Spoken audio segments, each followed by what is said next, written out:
4ஆம் ஆண்டு மாணவர்கள் அனைவருக்கும் வணக்கம். மாணவர்களே, நலமாக இருக்கின்றீர்களா? இன்று நாம் அறிவியல் பாடத்தில் சந்தித்துள்ளோம். இன்றைய பாடத்திற்கான தலைப்பு மனிதன் சுவாசிக்கின்றான். சரி மாணவர்களே, பாடத்திற்கு செல்வதற்கு முன்னால் ஆசிரியர் கூறும் நடவடிக்கையை நீங்கள் மேற்கொள்ள வேண்டும். சரி, ஆசிரியர் உங்களுக்கு 20 மணித்துளிகள், அதாவது 20 செகண்ட் கொடுப்பேன். நீங்கள் 20 செகண்ட் நன்றாக குதிக்க வேண்டும். எவ்வளவு உயரமாக குதிக்க முடியுமோ அவ்வளவு உயரமாக குதிக்க வேண்டும். அதன் பின்னர் உங்களுடைய நிலையை உற்றறிந்து உங்கள் அருகில் இருக்கும் அம்மாவோ அப்பாவோ அல்லது உங்களுடைய அண்ணன் தங்கை அவர்களிடம் நீங்கள் உங்களுடைய உற்றறிதலை கூற வேண்டும். தயாரா? சரி மாணவர்களே, உங்களுக்கான 20 மணித்துளிகள் தொடங்கிவிட்டன. நீங்கள் குதிக்க ஆரம்பிக்கலாம்.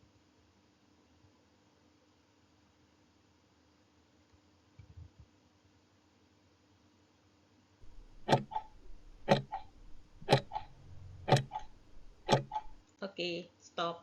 சரி, இப்பொழுது நீங்கள் என்ன செய்ய வேண்டும் என்றால் உங்களுடைய நிலையை உற்றறிந்து உங்களுடைய அருகில் இருப்பவர்களிடம் கூற வேண்டும். சரி மாணவர்களே, மனிதன் சுவாசிக்கின்றான் என்பதை நீங்கள் நன்றாக உணர்ந்திருப்பீர்கள். உங்களுக்கு மூச்சு இரைத்திருக்கும்.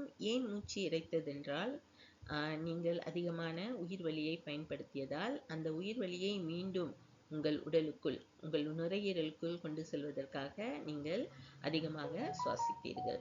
சரி மாணவர்களே, இன்று உயிரினங்கள் காற்றில் உள்ள உயிர் வலியை பெறுவதற்கு சுவாசிக்கின்றன என்பதை நாம் காண உள்ளோம். நாம் சுவாசிக்கும் போது உயிர் வலியை பெறுகிறோம். ஓகே, சுவாசிக்கும் போது மனிதன் நுரையீரலை பயன்படுத்துகிறான். ஓகே, நாம் எதை பயன்படுத்தி சுவாசிக்கின்றோம்? நுரையீரலை பயன்படுத்தி சுவாசிக்கின்றோம். ஓகே, மனிதனின் சுவாச உறுப்பு நுரையீரல். நம்முடைய சுவாச உறுப்பு நுரையீரல். அதற்கு உறுதுணையாக பக்கபலமாக மூக்கு, மூச்சுக்குழாயும் இருக்கும். சரியா? ஓகே, மனிதன் சுவாசிக்கும் போது மூக்கு, மூச்சுக்குழாய், நுரையீரல் ஆகிய மூன்றையும் பயன்படுத்துகிறார்.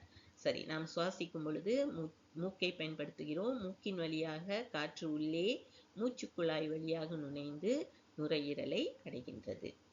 படம் 1 மனிதன் சுவாசிக்கும் போது பயன்படுத்தும் உறுப்புகளை காட்டுகின்றது. அதாவது நாம் சுவாசிக்கும் பொழுது மூக்கு, மூச்சுக்குழாய், நுரையீரல் இது மூன்றும் பயன்படுத்துகின்றோம்.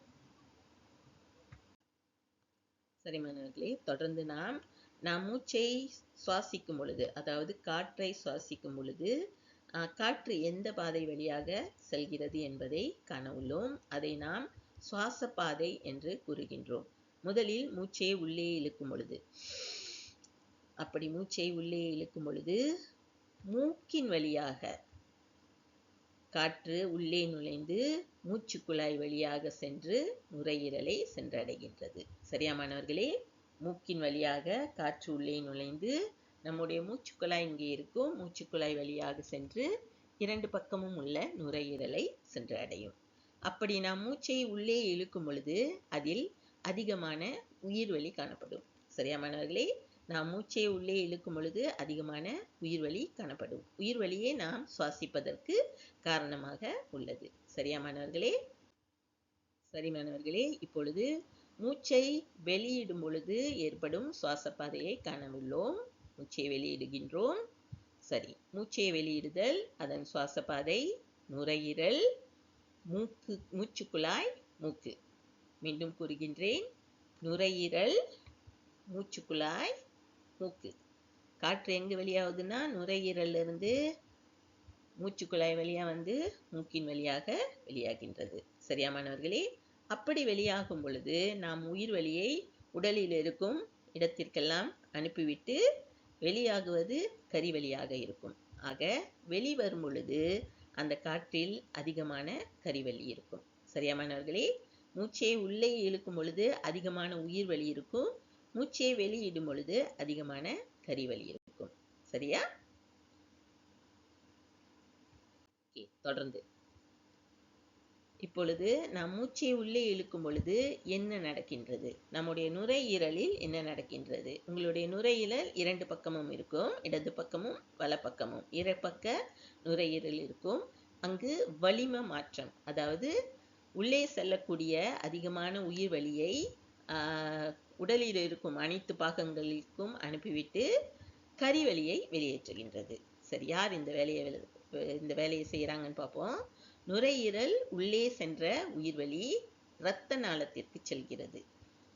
நுரையீரலுக்கு நமக்கு போனது இல்லையா, மூக்குல இருந்து மூச்சு குழாய்க்கு போயிட்டு நுரையீரலுக்கு போனது இல்லையா, இந்த நுரையீரல் உள்ள சென்ற உயிர்வலி என்ன செய்யும், அனைத்து இரத்த நாளத்திற்கும் செலுத்தப்படுகின்றது.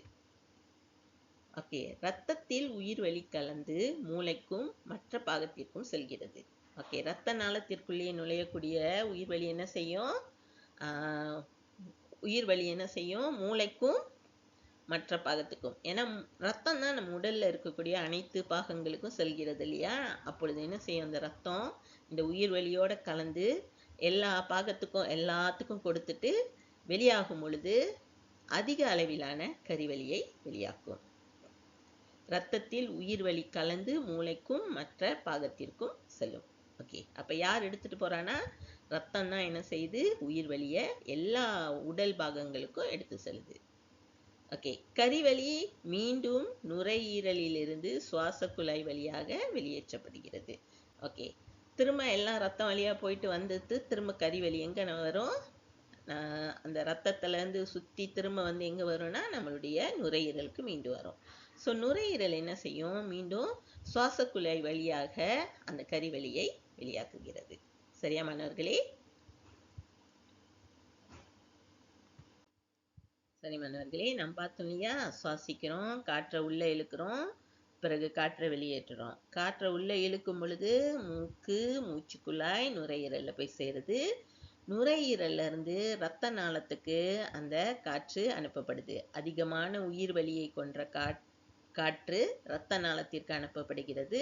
ரத்தம் என்ன செய்யும், எல்லாத்தையும் எடுத்துட்டு உடல் பூரா யார் யாருக்கெல்லாம் கொடுக்கணும் எல்லாத்துக்கும் கொடுத்துட்டு திரும்ப நுரையீரலுக்கே வந்துடும். சரிங்களா? ஓகே, சுவாசத்தின் போது காற்றின் உள்ளடக்கம் ஏற்கனவே டீச்சர் சொன்னது போலதான், நாம வெளியிடும் காற்றை விட உள்ளிழுக்கும் காற்றில் அதிக உயிர்வலி உண்டு. நாம மூச்சை உள்ள இழுக்கும் பொழுது, காற்றை உள்ள இழுக்கும் பொழுது அதில் அதிகமான உயிர்வலி இருக்கும். ஏன்னா உள்ள இழுக்கும் பொழுதுதான் நம்ம உயிர்வலி தேவைப்படுது. வெளியே இருக்கக்கூடிய உயிர்வலியை மூச்சு சுவாசிப்பதன் மூலம் நாம இழுத்து நம்மளுடைய நுரையீரலுக்கு போய் சேருது. சரிங்களா? ஓகே, அடுத்து சுவாசத்தை வெளியேற்றும் பொழுது உள்ளிழுக்கும் காற்றை விட வெளியிடும் காற்றில் அதிக கரிவலி உண்டு. சரிங்களா? இப்ப சுவாசத்தை வெளியேற்றும் போது அதிக கரிவலி இருக்கும். ரெண்டே விஷயம்தான். நம்ம மூச்சுக்குள்ள காற்றை உள்ள இழுக்கிறோம் இல்லையா, மூக்கு, சுவாச குழாய், நுரையீரலுக்கு போகும்போது அதிகமான உயிர் வலியும், அதை வெளியிடும் பொழுது அது எல்லா பாகத்துக்கும் அனுப்பிட்டு வெளியிடும் பொழுது நுரையீரல்ல இருந்து மூச்சு குழாய்க்கு வந்து திரும்ப மூக்கு வழியா அதிக கரிவலியை வெளியாக்குகிறது. சரியா மாணவர்களே? ஓகே, இவ்வளவுதான் இன்றைக்கான பாடம். மாணவர்களுக்கு புரிந்திருக்கும் என்று நம்புகின்றேன். ஒருவேளை உங்களுக்கு புரியவில்லை என்றால் நீங்கள் ஆசிரியரை தொடர்பு கொள்ளலாம். ஆசிரியர் கொடுத்திருக்கும் பாடங்களை செய்து அனுப்புமாறு அன்புடன் கேட்டுக்கொள்கின்றேன். நன்றி, வணக்கம். மீண்டும் சந்திப்போம். பாய்.